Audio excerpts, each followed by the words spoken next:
Hello, everyone, and welcome to the Recruiting EQ podcast. You are listening to episode number 95. Somehow we're already at 95. Wow. Time flies. Yeah, time flies. Branding forward BD and recruitment with Alexis Meschi. Alexis, thanks so much for joining us today. Thank you so much for having me. I'm really excited to be here with everybody. Thanks. Did I pronounce your last name right, or am I You butchering and did. embarrassing myself? Okay, No, sweet. you did. I was like, we should have covered this earlier, but no, you did. Yeah, I'm sure we did Okay, it good. already. Yeah, great job. Awesome. Rolled the Yeah. dice. Turned out well.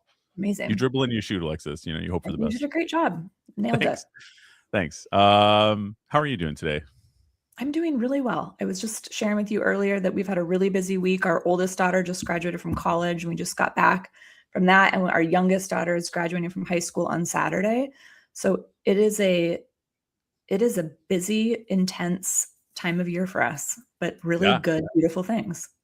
Congrats to them both.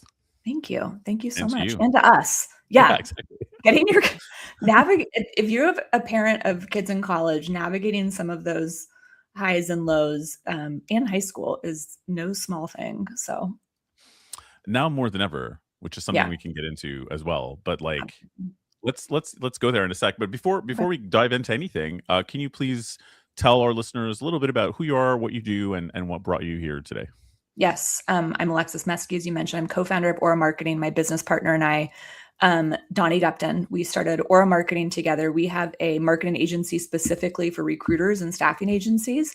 We really believe in positioning the personal brand behind the business and how important that is in today's world, which is why really you and I are talking. It's a lot of like what you talk about is the human part of who you are and what you do, and expressing and sharing that in a way that grows your business. Obviously, ultimately, it's not just about sharing that.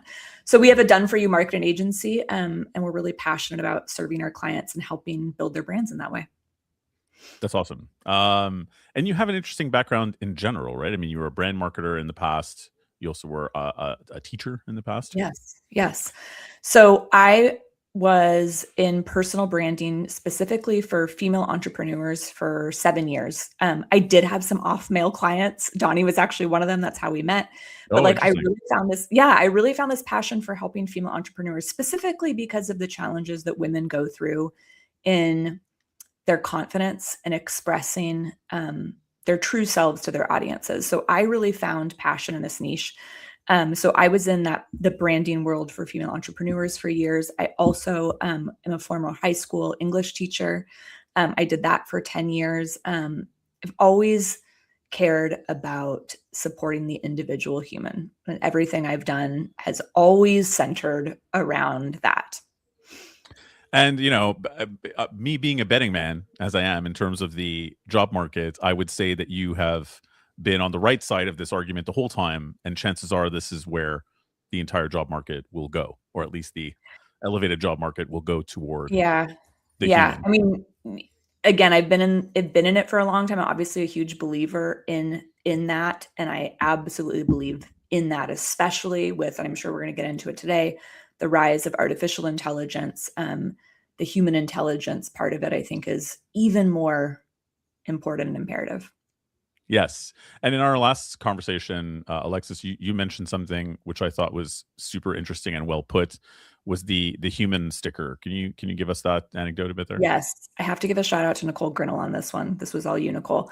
But we were talking about what that's going to look like in the future. And the idea that maybe in the future, right now, we know like technology and the waves in the last years, people boast about having the right kind of technology. I'm in the Bay Area. I just drove through San Francisco, coming back from the airport.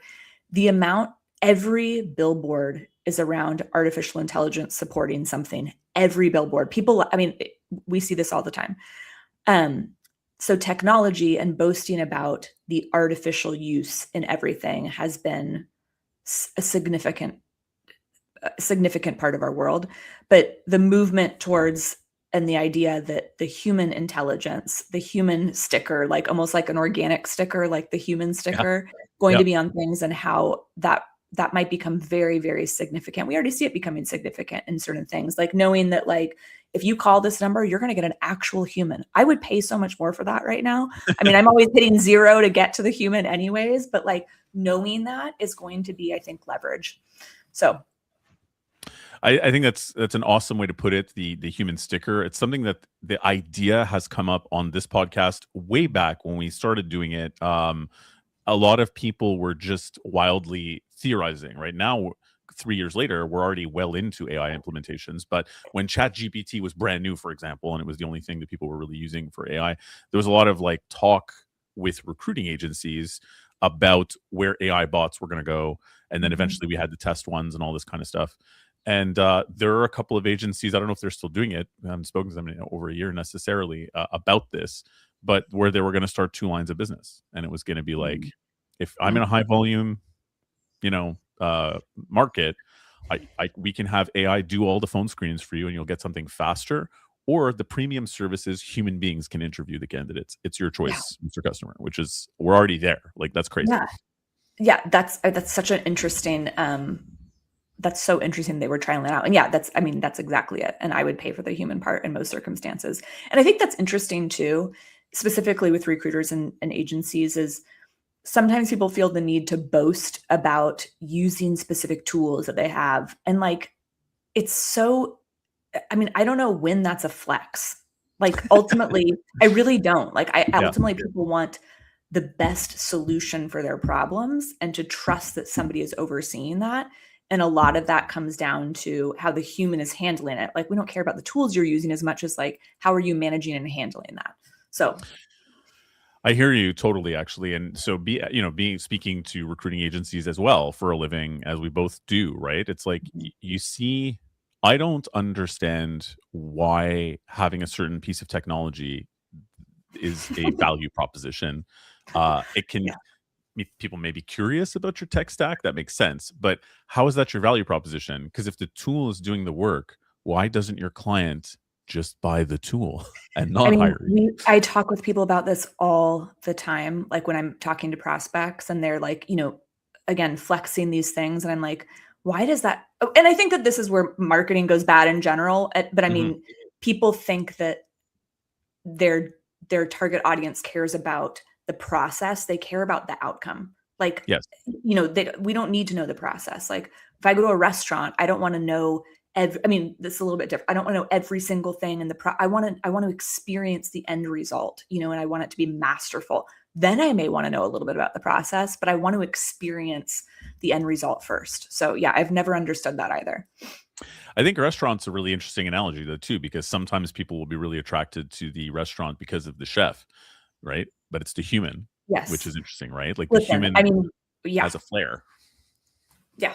I literally travel the world for food. This is basically what my husband and I do. Like we become obsessed with a chef. We're looking at something. We traveled to Italy, like just literally for a restaurant in the winter.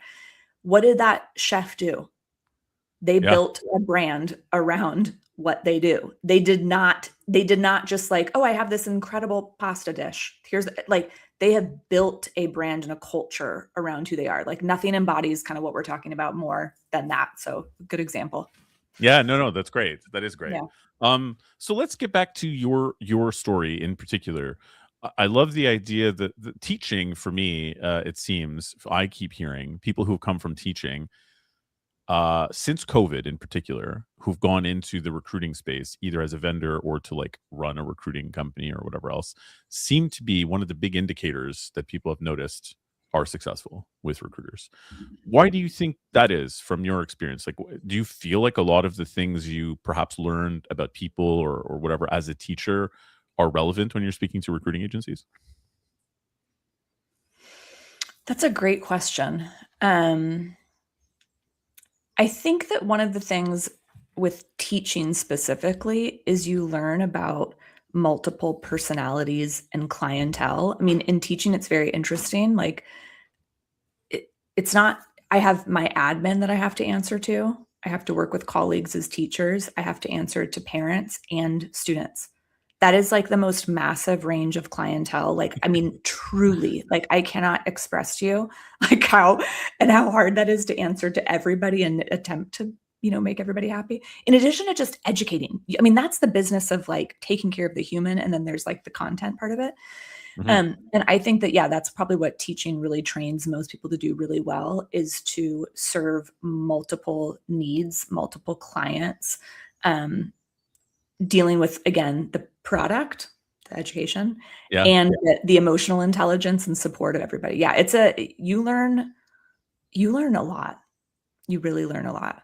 So, That's awesome. And yes, insightful. And that's a good point that you raise about the different kinds of clientele, so to speak. mm, It is kind of like being a 360, like full desk recruiter, right? Where you have yeah, to pitch a job to different kinds of candidates all the time, and you have the account manager maybe, or like your right. supervisor to deal with, and then you've got the client side of it, and a lot of moving You're parts dealing and with all different. those emotions too, right? Of like a candidate or professional, like, do I want, I mean, you're talking, I mean, I really respect the work that recruiters do in that way, like having to navigate the field of all the emotional things in addition to the logical, tactical things like compensation, all of the things. It's a lot. It's a lot to navigate. Yeah. Well, so how did that come to pass? So you were mentioning that your business partner was a client of yours, but he was a one-off male client, which were in the Mhm. minority in your client base.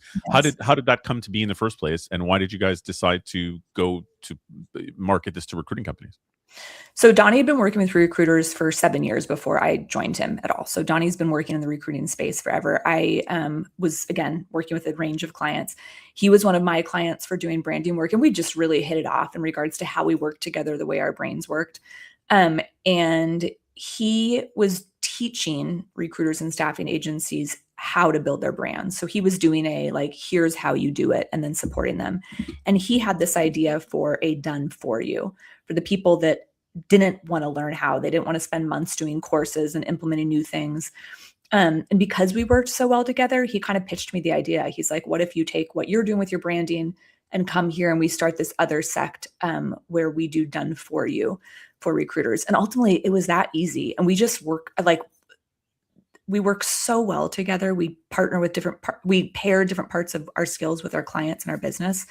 And at the time, it was just such a no-brainer. And it really has been. It's been a joy. And I love taking work off of our clients' plates, like beyond just teaching them and supporting them. It's like, we really think of ourselves as fractional CMOs. Like, how can we really Yeah. work for you in that way?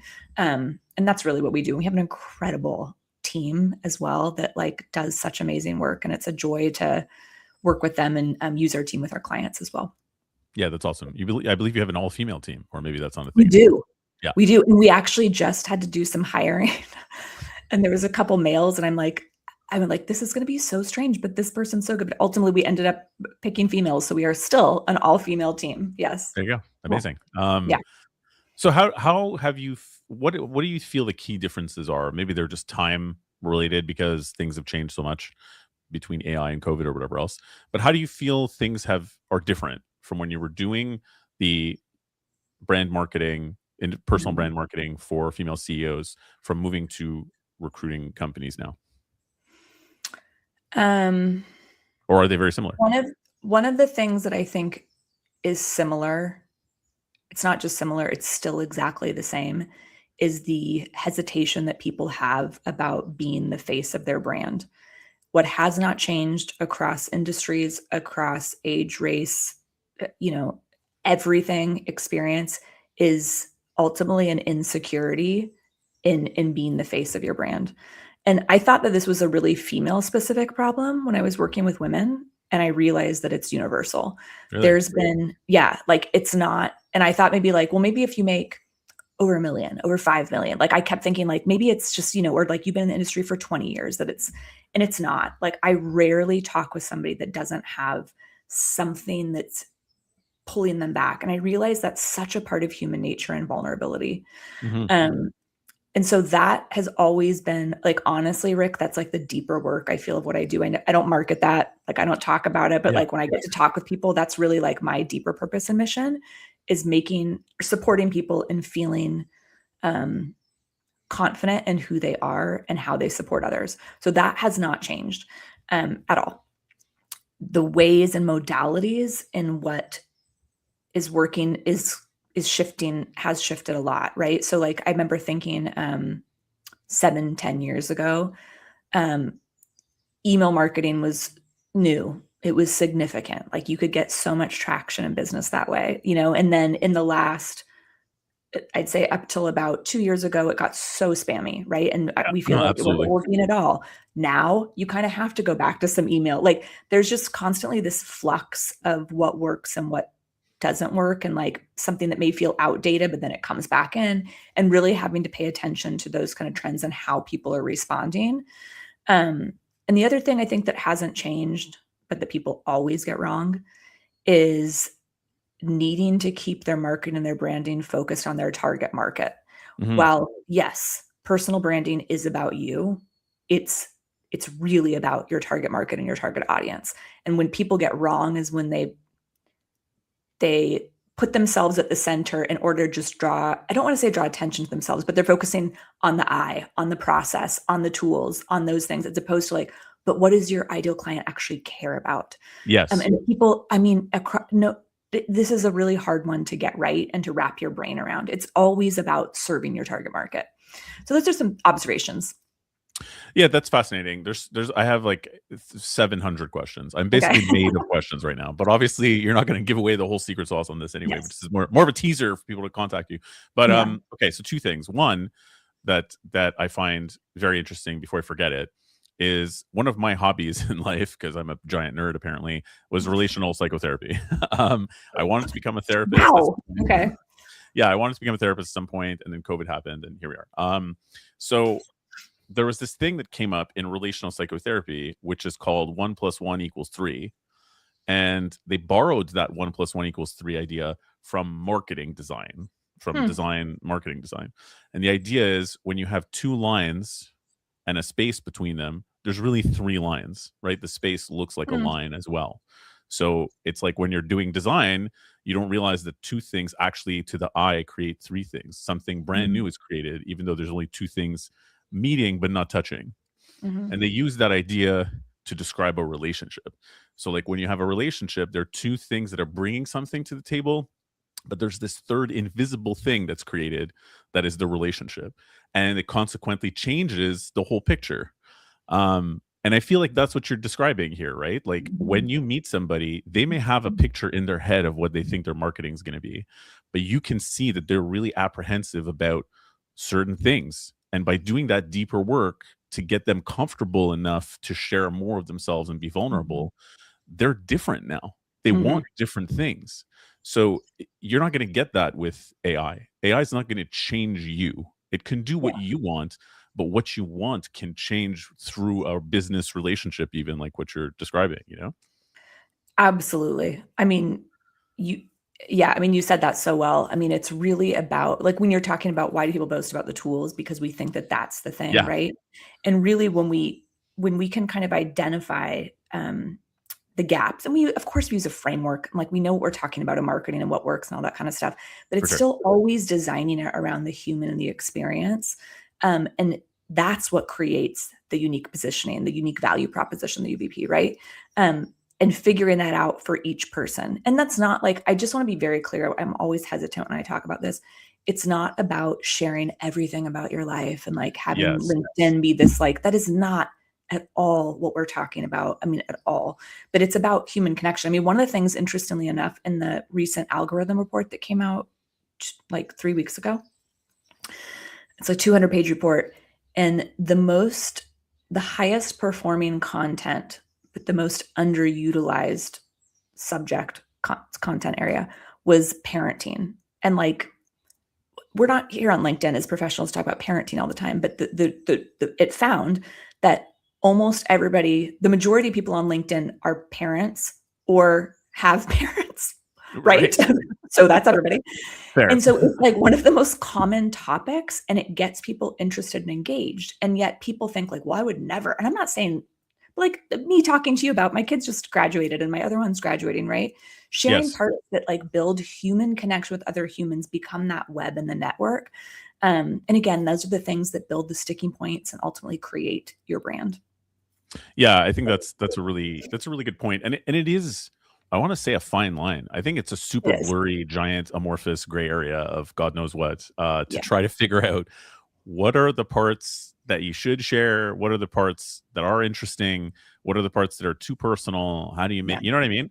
Yeah. Oh, How yeah. do you navigate those things? And I'll throw something in there because I feel like a lot of times what I hear from people is when they're doing personal branding, it's anecdotes about how great they are at their job.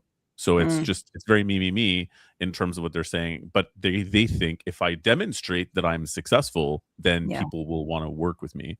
And I always feel that's a bit cringe because I'm just kind of Mhm. like, why do I want to work with somebody who's so obsessed with how great they are at everything, like on a human level? You know what I mean? Yeah. And I think you're bringing up the point, like a lot of things feel forced. And when we feel things feel forced, they feel inauthentic. When it's inauthentic, we don't have trust, right? I mean, that's like and of course you're going to say things that like are authentic to you, but still may turn people off. And that's just, I mean, that will happen. Like, and that's Yeah, going to happen. But that's a lot of the thing. We design that with our clients. Like we have an intake call, like a 90-minute intake call, and we're like designing their brand pillars. And one of those brand pillars is connection. So like we are literally crafting and designing things that help them connect with their audience. And a lot of those things go back to origin stories and like at the root of who you are and why are you the way that you are. And a lot of times those things come to experiences and sometimes those things are really defining. Like I think about Donnie played football at University of Reno. And like, so he has all these things about who he was as an athlete and why it's so important to him. And that's like a little bit more of like unique yeah, story, right? Like I was like the worst athlete ever. Like I don't have anything like that. But like I think about my experience in teaching or my sure. experience in branding and like a lot of why I am how I am is rooted in those things. So it's really about what has defined you and defines how you work. And then also thinking about your ideal client. What are some things that might relate to my ideal client? Like I do talk about parenting nowadays, like because that's such a huge part of who I am and what I do and why I do it. And again, you have to be authentic and strategic in the way you're sharing and making sure that like all of your content isn't related to that. That's not going to do anything for you, like Yeah. anything for you whatsoever. So you have to be strategic as well. Yeah, that's fascinating too. And it also is hard to know, like sometimes I feel like even clients think to themselves, I don't really care what this person is like. I just need the company to do this thing for me and I don't really want to know anything about them. But then I Yeah. also find that they feel that way until they connect with somebody. And Yeah. then they see the difference of what it's like to work with someone where they feel understood and they feel like they just get you and so forth. You know what Mhm. I mean? Is that I something do. that you guys like feel that there's a moment where it clicks what you're doing and you're like, oh my God, now we found these people who we actually align like with your clients? Yeah, and I totally get what you're saying, but I also want to back up and I want to say in a Sure. sea of recruiters and staffing agencies. I mean, there is a plethora of options. Sure. I mean, it would be very easy just to choose a default. That's not the way it works, though. You have thousands of people vying for the job order, or thousands of people like trying to get the attention of your ideal client. Um, and so I think the best way to stand out amongst that sea is to build like people are not going to remember like this is the part that's hard is like people are not ideally going I'm sorry, they're not usually going to remember the like, well, I just want the end product because they feel like everybody could do that. But what are they going to remember? Small things that make them come back to that choice or that email or that LinkedIn message that they got. And so I think it's really important and affirms why it's important in this industry specifically. Um, and the moments that click, like I cannot tell you how many clients that we have that like there's a build, right? Like there's a time that Sure. takes when ultimate I just got a message yesterday that was from one of our clients. He's been working with us for a year and a half and he's had really good awareness. He's in a very specific niche. And he said this last month specifically, he's had a few posts that have gone viral and that he had 125 connection requests, 15 in-mails from like clients, like huge. And they said, I've been following you for a while. Like they Mm, listen, right? It's like awareness that builds trust, the trust that builds traction. Like, I mean, there is a build, but like it's an investment. Building your personal brand. Sometimes it clicks like this. Like we had a client last month that got 10 new job orders in month one. Like it clicked for him. And then some people takes more time, but like it's about the awareness and the investment in that awareness. Yeah, that's a really interesting point. Okay, so I'll start getting into some nitty gritty questions Okay. because we're already almost a half an hour through, which is crazy. Yeah. So with how do you guys define done for you marketing? Where does the line happen, or is it Mm. fluid for each client? What they need or want done by you guys versus things you're having them do themselves versus even automating some things. Like, how do you guys figure that out? Yeah, that's uh, I'm going to give you kind of the general because, like, yes, every package is kind of tailored for a client. But I mean, it's interesting, right? Like, we're talking about done for you, but we're also talking about artificial intelligence. This is human, right? So it's like, how do you do done for you in a way that keeps the human at the center? And that's like really what we pride ourselves in. So ultimately, we really work first with the client on their positioning. So, Mhm. and I'm going to talk specifically about LinkedIn today. So we do have some clients on other platforms, but it's always going to be on LinkedIn specifically for recruiters too. And primarily, we have to position you in a way that, like what we call, makes you uncopyable. Because Yeah, again, there's the C. How do you become uncopyable in today's market? How do you become the standard and the default in your niche? So we really work on all that positioning, language, making sure we're not including things like what tools you're using, but instead like what is at the end result. And we do everything from everything on your LinkedIn, everything in regards to all of their positioning. So positioning is very, very important. So we have an intake call and then we design and craft everything for our client based on that. And I think one of the things that's really special about what we do is we keep the human, like we're able to take transcripts, language, sound bites, and use that in all the positioning. So it's not us that's talking, it's our clients that's really speaking and keeping that right. human part. And then the other thing that's really important is building a client's market ecosystem. Like you can be on LinkedIn, but if you have 1,000 connections, you're probably not going to get that much traction. Like if I go speak to an audience of one, as go to a speaking engagement where I'm speaking to 10,000 people, I'm going to get more traction when I'm speaking to the 10,000 if it's the right market, right? Yeah. That's the key. So we really want to work on building our clients' market ecosystem. So we're talking about who's your ideal clients, who are the people you need to target, and how do we build your connections and your followers of those people? And we have a Mhm. bunch of different things that we do in regards to that. And then really our bread and butter is content. You need to be visible to your audience that we're building, right? When they see your positioning, when we're building the audience, you need to have the right kind of content. So what we do is we have a really specific framework that we follow, but every month I have a 30-minute strategy call session with all of our clients, and I'm tapping on their ideas, their experiences, their conversations, what's going on in their market. They basically brain dump on me. Right. And from there, we draft different content topics from what they want, what they've experienced. And then they have a 1 hour recording session with our brand director where we get videos, sound bites, all of the different things. And then we create content, all of their month's content for them based on that. So the beauty is we're keeping them at the center, their language, their terms, their thoughts, what they're bringing to the table. Of course, we have a team of copywriters, graphic designers, video editors, like they're implementing everything.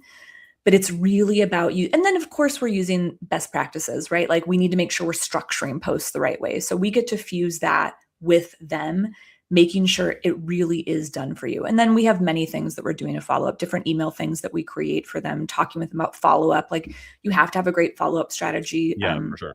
With different things, but that's how we really keep the human at the center. And we support every week in coaching calls. We have coaching calls and I have one right after we meet today. Um, so yeah, we really are a holistic support, but holistic marketing plan in order to build their business. I'm not here for I mean, I'd love to be in just the ego business. That would be so easy for me to do, but it's not. Like ultimately, I'm here to grow revenue for our clients. Yeah, for sure. And that's the thing is I think that's where I think a lot of people, particularly in recruitment, for people who are in contract recruitment specifically, who are so transactional and it's so quick, like your hair's on fire all the time, so to speak, right? Yeah. You're always trying to just, manage, even let's say you're at the top, even you're trying to manage delivery and make sure you're getting enough candidates out and that make sure your clients are happy and make sure BD is happening and so on. I feel like there a lot of people that I've spoken to don't necessarily think of what you're talking about as Mhm. BD. They think of it Right. as kind of like marketing is something you need to do so the company name is out there, but they don't think of it as replacing maybe some of the time or effort that's put into just BD. Is do you That do is you such a good feel point. how do you feel about that? Yeah. No, I mean, exactly. It's like, placeholder. Like it's like, oh, I should be doing this, or like I'm going to repost something, and that's like, no. I mean, ultimately, I mean, we're here to build a sales funnel, like for our clients. You know what I mean? And like if you do it right, that's exactly what it does. It has to be consistent though. Like you Yep. cannot, and like this is the problem, right? We all go through feast and famine cycles with work. I mean, you know, especially in recruiting. And so it has to be something that your foot is on the gas at all times. And that's the part that's really hard. People can do it I mean, I have a free framework that I'll make sure everybody gets the link to do. Like, here's what you should be doing. Here's how to do it. The problem comes when we don't have time to do it, or Yeah. don't know how, or question ourselves or get in our heads. So yes, it is BD though. It builds your funnel. It is lead generation. And I feel like this attitude, correct me if I'm wrong, but down the road, do you think that this kind of attitude will stem to each individual employee of a recruiting agency who's facing either clients or so like just a salesperson? I'm new to staffing. I just started doing sales in staffing. Do you feel like the future of this is that day one, it's going to be like, okay, here we go. We're going to start building the correct connections and we're going to build your content and so on so that you can amass, Yeah. brand equity essentially for yourself, separate from the brand of the company. Do you feel like that's where this is going? Yeah. I mean, we work with teams that do that. And like, Yeah. and it's I think what's really challenging about it is you're dealing with a lot of complex human emotions, right? So it's like hard to convince somebody. Like sometimes people really don't want to, or they're very private, or you're dealing with a lot of the mixed things. But yes, that's absolutely the way that companies should be thinking. I mean, because you get so much more traction, visibility, momentum, positioning, ultimately sales, growth, stability, like all of the things. I mean, and everybody can do that differently. I mean, it's not about, this is the thing, it's not about everybody doing the same thing, but it's about being present, visible, and consistently so in a way that does that, because it's not just about the human, especially in this situation, it's about the organization and company culture and Yep. visibility. It's very, very important. And forward-thinking teams are doing that. I mean, we have worked with clients that are doing that. How do you feel that this kind of approach works for candidate attraction for people who are simply recruiters who aren't doing sales, but just need to, like, I mean, I don't know that we're there yet from everybody that I speak to, but I picture a potential world where people will choose not the company that they want to work with to be recruited, but the individual recruiter and be like, Yeah. I want to work with that recruiter as a Mhm. candidate. I want them to represent me. I trust them. I feel like that's kind of like that would be the secret sauce if people could figure that out. I am going to give you guys an example, and Rick, you're going to be happy. It's a fellow Canadian. One of our Yes. clients, yes, Marissa Campbell. I have to give a shout out to Marissa. She's been a Shout out longtime Marissa. client of ours. Go check out Marissa's profile. This is what she does. Her content works for business development to attract clients. Period. But she's highly selective about the candidates that she's engineering specifically, Mhm. in specific parts of engineering in Canada. Um, her content does just that. She speaks to candidates. She has an opportunity. She has a like join my network for candidates to do. And she's very selective as to who she has part of her network. Her network, I can't remember, I think it's like 20,000 ish right now. And she's very selective as to who she accepts connection requests from. And like she is the go-to in her niche. And she builds so much trust, and she speaks really well to her to the professionals. You'll go see it. And she's also learned how to, I mean, especially when you're highly niche, there's a lot of nuances, I think, to like that niche specifically. And she's so great at that. So yes, I mean, that's like a prime example, Marissa Campbell, of that alone. But yeah, I mean, that's like an incredible way to use your personal brand as well. I feel like this is almost the future of, or almost Mhm. it's almost the present of of Yeah. recruiting. Um, pardon me. Particularly where like a lot of people are doom and gloom, right? That's part of the reason I started doing this when it was just Mhm. an audio event on LinkedIn. Is there was a lot of doom and gloom. There were some Mhm. clients who were like, "I think I'm going to get out of the business. I don't think Right. it's not the same anymore since AI tools are in here. Kind of nobody cares." There is a bit of an attitude of nobody even cares about internal recruiting teams. Like the business doesn't really listen to them. It's all just about let's see these resumes. No, we don't love any of them, and so Mhm. on. It's very dehumanized in a lot of Yeah. ways. Um, but funnily enough, pendulum swing style, like you Mhm. said, it feels like it's very possibly going to be commercially viable to pendulum swing super hard in the other direction. Do you feel like that's imminent, or is that still a few years away? How do you feel about that? I feel like that's imminent. I mean, I understand specifically in recruiting, there was such a flux in the market from COVID and like everybody wanting to do recruiting because of, I understand all of that. And I think it's also, I understand the discouragement, and I hear it a lot of times from like, I'm going to say old school recruiters that feel like, wait, now I have to do all these things. Like I've never Yeah. had to do that before. And I understand that. I mean, just going to give a really quick example. My dad's a dentist, worked by himself, no receptionist, no like super like ridiculously old school, like no, just him. And he felt the same way after COVID. He's like, now I have to adapt all these health things. Like it's not for me anymore. And like, and Yeah. so decided to retire. I mean, he was like 75. Like it's a, I mean, It was maybe it's time, so yeah. old. Like he's had, it was, had his time anyways. And I really understand that. Like I deeply hear the challenges of like the tech, the like, wait, now I have to do this. But I really think that the thing that we support our clients in doing is still about what recruiters love about recruiting, which is the human part of it.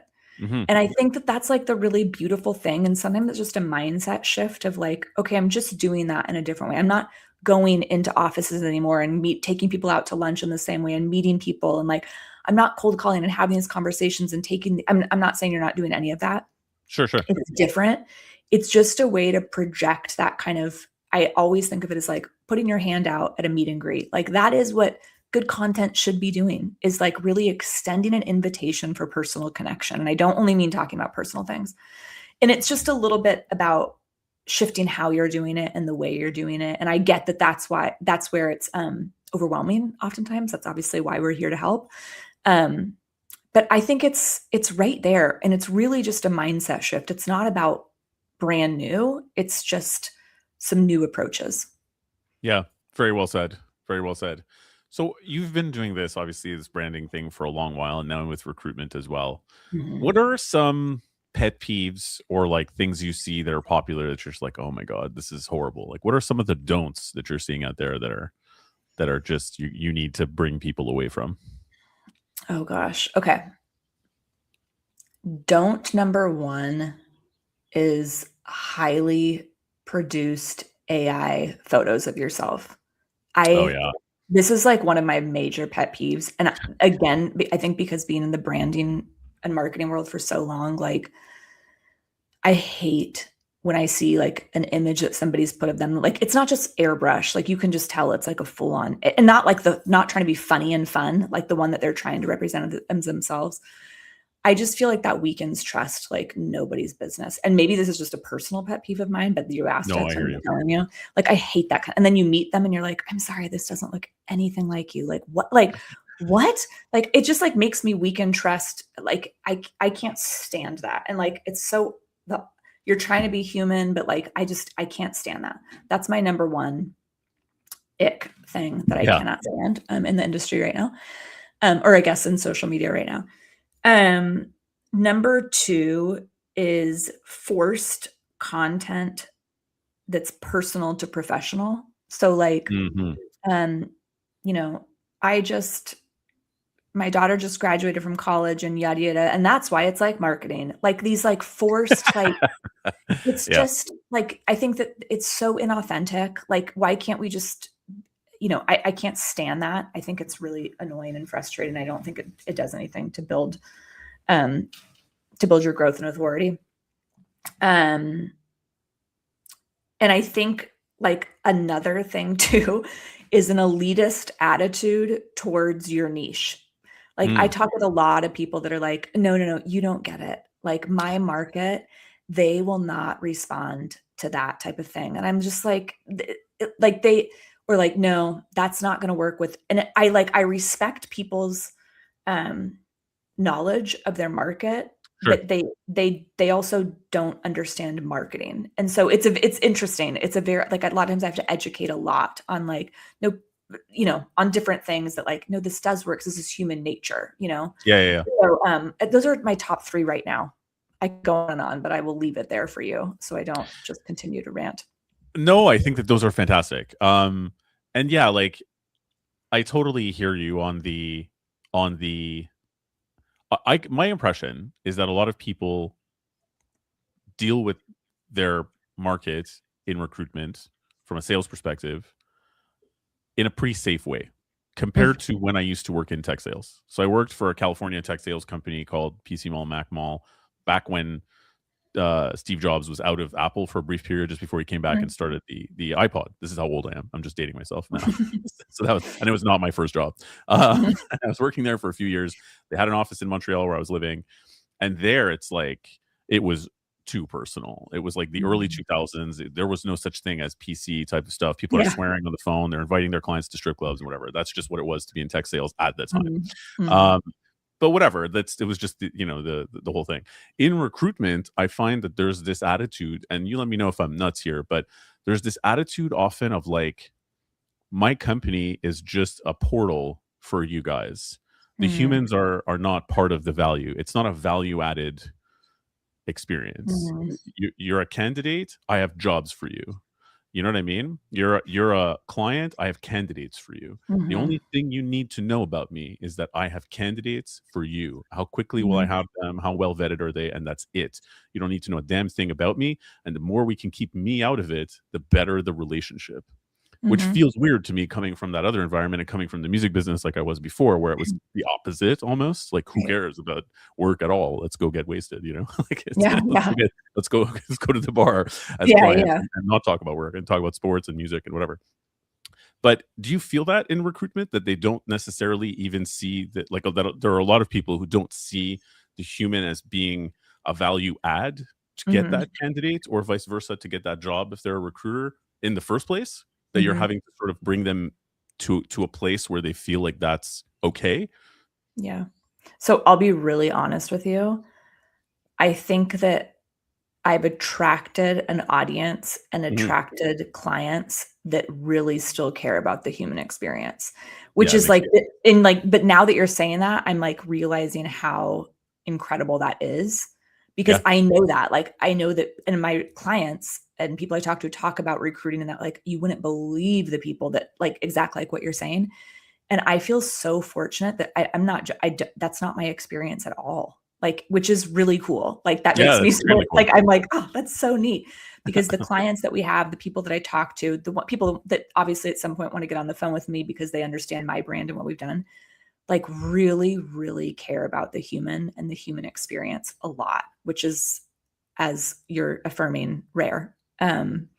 But of course, I understand that about the industry as a whole. It's just not who my people are, I guess. Yeah. Well, great and awesome. Yeah. Yeah, I know. And then Yeah. It's making me sec very happy.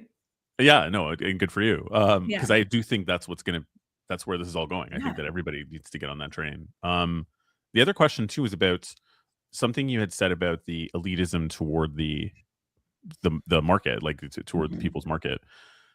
Do you think that there's kind of like a FOMO element to that, where they're like afraid of losing out on somebody who doesn't think it's super Yeah. professional suddenly or whatever?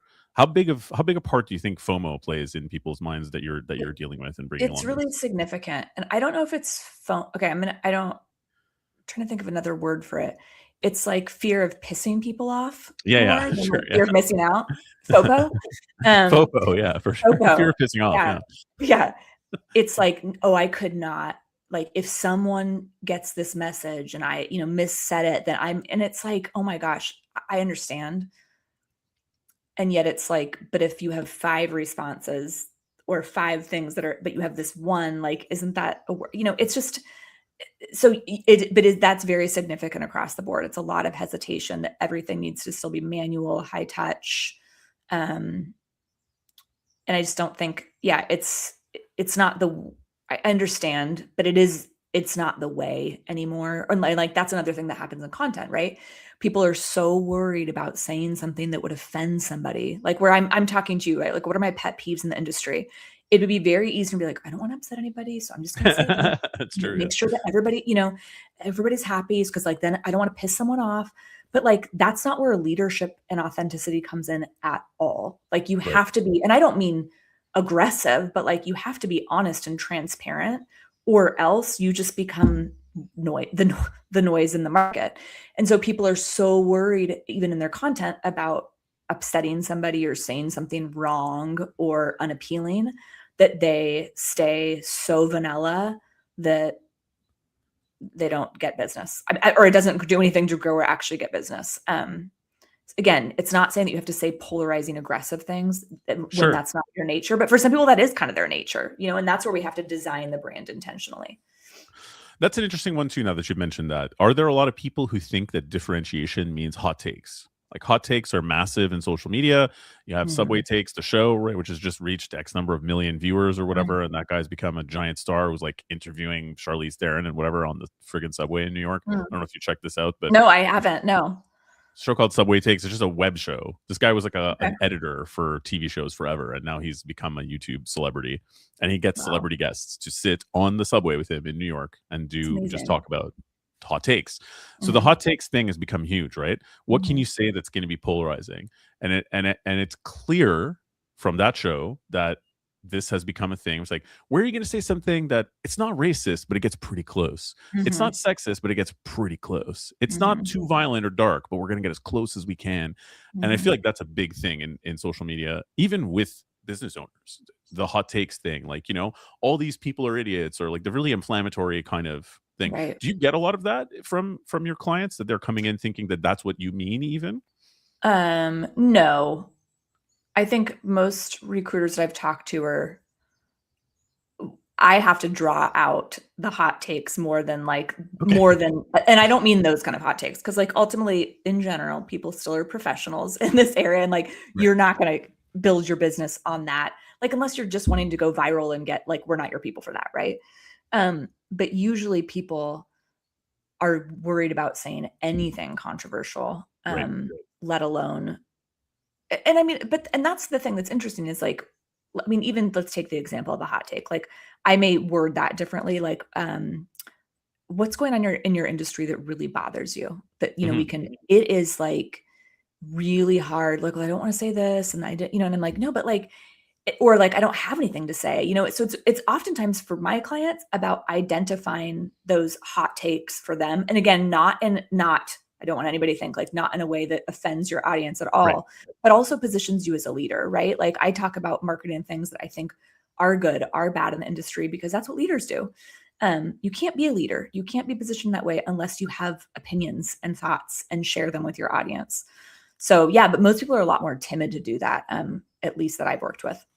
Yeah, that's interesting.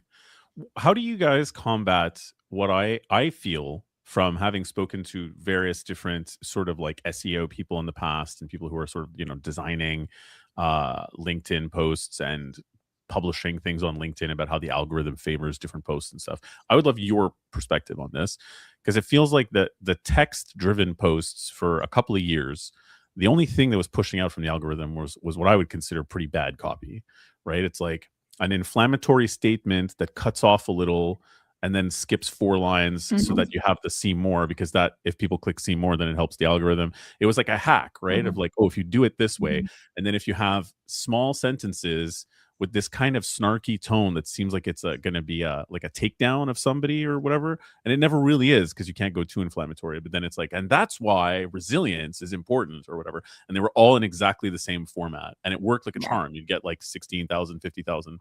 You know what I mean? This idea that the algorithms favor these hacks for a while and then they stop working, how does that play into things for you guys? Like, is this annoying for you, or how do you feel about that? I mean, I'd be an idiot if I wasn't following what's working and not working on LinkedIn, For right? sure. Like, I of course have to use the like, what do I have proven that will work to get more visibility, more trust, more traction, right? Yeah. But I think that the heart of that still is making sure that my clients don't blend in with the Yeah. Yeah. noise of crap like that. Like, I'm not saying, and I find that usually that doesn't work. Like maybe you found like some that do, but in general, it doesn't because it's just trash. And ultimately you can get visibility and traction, whatever, tens of thousands on a post, but like, if you don't have the right brand surrounding it, it doesn't Hmm. do anything other than just get you metrics and impressions. And so I think it's about and I think that this is the thing that's really an uphill battle for anybody that's creating their own content, is like, you will probably always be behind the trends because you're not a marketer. Like, you don't have a Yeah. marketing agency that's supporting you, and like, and because I really think it should be about the human. Now, I cannot stand formulaic things like that. I mean, I don't read anything that I'm like, oh God, clearly this is just like AI written. Like, you know what I mean? You're just scrolling past. So I think it's about using the right tools and trends, but still you have to have a brand foundation around it, or like any like, whoa, great post isn't going to do anything for you. I Yeah. mean, nothing. And I can tell you this over and over again. Like, we do get great visibility for our clients, but like, if I don't have like multiple things surrounding it, that one or two or whatever posts that do well doesn't do anything. Yeah. And And that's just visibility. Like, who cares? that's an interesting point you make too. I think a lot of people determine the success of what they're doing out Yes. there based on how many impressions they get Oh or my how many gosh. likes. I think that like engagement is now more important to a lot of people than impressions, rightly so. But Yeah. Yeah. I think anyway, unless you don't think maybe I'm nuts, right? But how do you feel about that? Is that an attitude you feel you have to combat with people as well? That it's not just about impressions and Yeah. I mean, this is so yes, we have to combat it, which is why every month for our clients, we run an analytics report, and then we put together what we call a growth report. We're analyzing metrics, of course, but we're looking at everything as a whole. We're looking at how are your profile views growing? How are your connections growing? How many conversations did that initiate? And not necessarily specific posts, but as a whole. What are we seeing in the content that you're creating in regards to the trends? Like, you cannot, I mean, yes, impressions or whatever. I mean, I don't even care. Like, yeah, people can say they pay attention to engagement rate more. No, they don't. They care about impressions. They want like the highest number that they can see, right? right? Um, yeah, it just doesn't. And I mean, I think that's why people get desperate for tactics, right? Like, they get like, oh, maybe if I do this, this is gonna like do more. Um, yes, of course, it's because that's what taps into our ego, and we love having our ego stroked. Like, that is so. Yes, it's something that we have like a whole analytics system built around to share with our clients, so they don't just focus on the metrics. Because again, I would love to be just a metrics agency. I would love to just be somebody that's like, I promise you X metrics a month. That would be so easy, because that's Yeah, so easy to do, but it's cheap and not yeah, for meaningful. sure. Yeah. To quote the Gen Z meme, you got to get off that impressions crack. Everybody, you got to Yes. get off that crack, impressions crack. Yes, exactly, truly. And I will say, like, I always think that comes into play, but like, when you're dealing with like professionals that care about money over metrics, they have a good center. Sometimes you have to remind them a little bit of that, but like, they understand, like, it's about the results. So, Yeah, understood. And there's another thing too, where like, so I'm obviously doing a podcast for a while, and I talk to people who do podcasts all the time. Do you guys also full on produce podcasts for any of your clients? no, we have dabbled in that world, but no, the answer is no. So I feel, and again, I'm not an expert at this. I'm just doing it by talking to other people, and I've spoken to a couple of different services that help or whatever. But the impression from a lot of people that I speak to or who ask me about it is, you must be monetizing this somewhere. Otherwise, why would you be doing it? Right. Like, Mm, so the idea is, how are you making direct cash yeah. off of the podcast part? And I'm like, either I'm an idiot or whatever, but I feel like the only ways I have seen to monetize it directly are to have sponsored content Yeah. or whatever. And I'm doing this for personal branding reasons because I want to build trust and also talk to cool people like yourself and learn Yeah. and whatever. And I don't want to have sponsored content Mhm. as the monetizer for that Mhm. reason. Um, do you feel like there is that general vibe out there that it's like, if I'm doing something that's a bit above and beyond, it should be because I'm making immediate cash, or not really? Yeah, but I also feel like, I mean, that is, people are paying us to make them cash. Like, so that's an interesting, like, and we are done for you. So like, we're not an inexpensive vendor cost. You know what I I would mean? Like, imagine. we are not here to like, yeah. So I mean, I feel like, I mean, I take that on very seriously, that like, that is, I think that's a little bit different with what I do. Like, I am here to bring money into your business. I am here, like, we are an investment because we want you to make a return on your investment with us. But yeah, I mean, I think especially with podcasting, like, I hear that a lot. Or like, I'm gonna start like, some of the things that I've heard, like, well, I'm gonna start a blog or or a Substack. I'm going to monetize. I'm like, how? Like like, this is not the industry that people are going to be paying you for. Like, it's just, yes. It's very interesting. Some of the things that I've heard, again, not from our clients, but like from some conversations I've had. Yeah. I just don't, and then I can leave Recruit. It's always like, I always am weary of the story of like, well, and then the business just runs itself. Like, that's my favorite line. I'm like, Yeah. yes. Yeah. Yeah. I Good mean, luck, it's man. such a funny, yeah. Good luck to those So, people. Happy to see them mhm. leave. If they don't want to be doing it in the first place, then just do Exactly. something else. Well, I mean, exactly. Yeah. follow Those are your not heart, my man. people. That's my words Yeah, to I them. want to Follow your support. heart, bro. Yes. Yes. So, But yes, that's a good point. And so I have heard this thing that's come up, that LLM model being the way that most people search and most search works nowadays. That traditional SEO kind of mhm, approaches to content, where it's SEO optimized. So this way, people will find these keywords when they're looking for blah on Google or whatever. Now that it's LLM, it actually is more about an overarching, a summary of many sentences and favors deep detail. So there's mhm, actually this weird advice that's been popping up lately of, make sure you have blog posts that you yourself think would be incredibly dull, but that go mhm. into unbelievable minutia, because it'll make your website easier to find by LLM searches. And then I'm like, chances are in recruiting, people are going to use AI to write those for them Right. because they aren't whatever. So let me get this straight. You need AI to write the content so other Mhm. AI can find it. This is what we're talking Yeah. about. Like, how do you feel about that? Is that just a Yeah. fad I mean, or a no, I mean, I will say, like, we don't do SEO. Like, we're not at all in web specialties. I understand SEO well, but I think it's been I think it's one of those things that has been unimportant, or not as important, let me say that, in the last years of content. Um, but it's really just an interesting.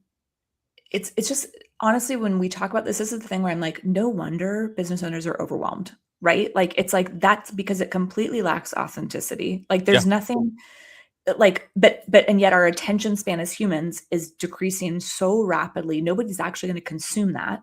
no, And then ultimately, like, I would go back to the mindset of like, recruiters or staffing agencies, what are you doing? Like, your website is literally almost irrelevant to your ideal client. Like, I mean, this is not a niche or a world that is like, certain websites are very important for industries. I'm not saying don't have one. You need it for your brand presence, but like, people that come in, they're like, I need a whole in-depth SEO strategy. It's like, no, you don't. You're not in the industry that like people are searching for recruiters, because you guys are so hounding. Like, if you're not doing that, then that's a problem. So anyways, you're getting me like down a rabbit hole of like my feelings on it in general, but like, this is the point, is like, most companies and business owners cannot do everything. It is just not possible to do everything. So what are the things that you are going to do or can do that actually lead to your goals? Whether that's stability, growth, traction. I mean, those goals are different. Um, and if that is like what you think is going to do it for you, I'm very curious as to who those people are, right? And I'm not saying you're saying everybody should do that, but yeah, it's a whole thing.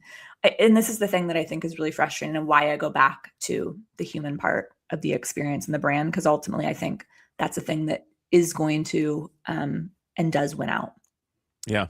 And there you go. There you have it. This is Yeah, why the human wins in our yeah, version. It's not going to be the Terminator in 5 no. years or whatever. Not us. Yeah. And Not us. please, I just want to make sure that I'm saying to your audience, you should have tools. You should have Yes, strategies. You should absolutely. have things that you're using and updating. I mean, you cannot stay behind the trend, but keeping the human at the front of that and having that back end support is really the sweet spot. Well, that is fabulous. Thank you so much for being with us today, Alexis. I found this very insightful, and I'm sure that our audience did as well. Where can people look you up, to talk to you, to hire you, etc.? Yes. LinkedIn, like, come to LinkedIn. I'm sure you'll put my profile in the show notes. It is there. You'll find out everything that you need to know about me there. We do have a website, but I love people to have an experience of what I do, what we do, and who we are. from there. If you have any questions, you can ask them, send me a connection request, send me a DM.